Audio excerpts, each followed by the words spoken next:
Visiting one of Iowa's state parks is one way to guarantee outdoor adventure. But for something more, look to our state preserves.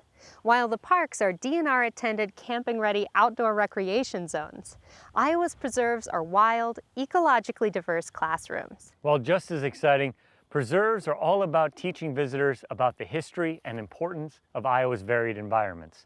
At Doolittle Prairie in Story City, conservation enthusiasts have been teaching these lessons for decades with public hikes, focused on what Iowa looked like long before settlers ever set across the Mississippi.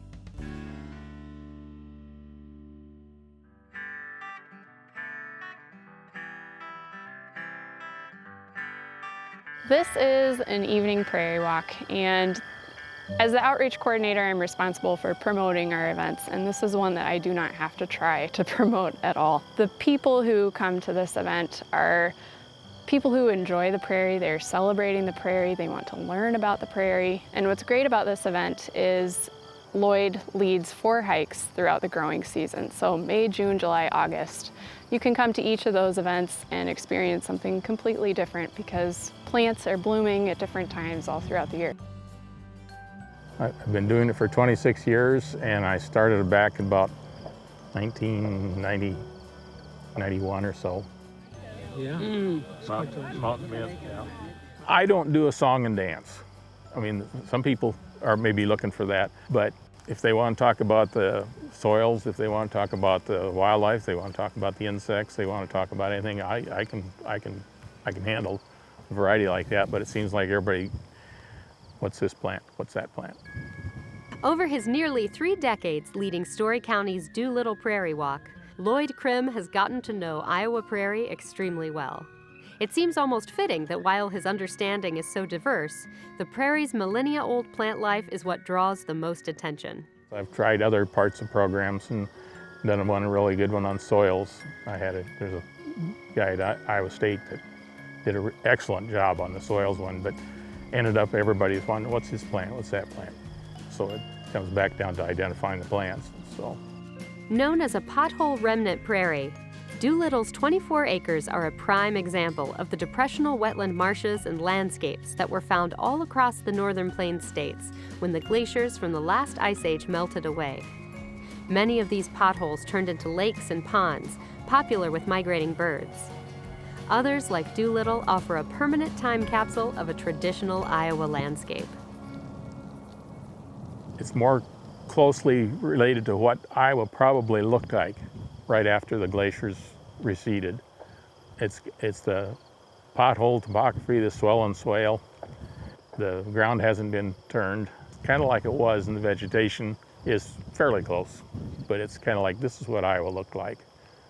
It's extremely diverse, and since it is remnant prairie, it's one of the best spots that Story County Conservation manages.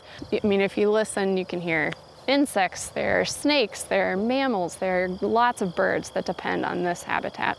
There are, I don't know how many dozens of prairie species, so it's just really a special place.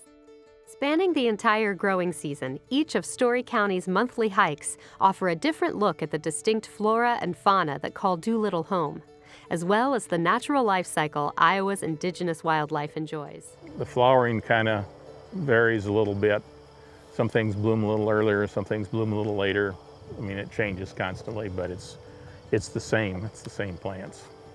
Early in the spring, before vegetation gets up sometimes, or else after a burn, you'll see the mounds from the crayfish, because the crayfish are pretty important out here, because they're bringing soil up and they're making holes, because where did that garter snake spend the winter?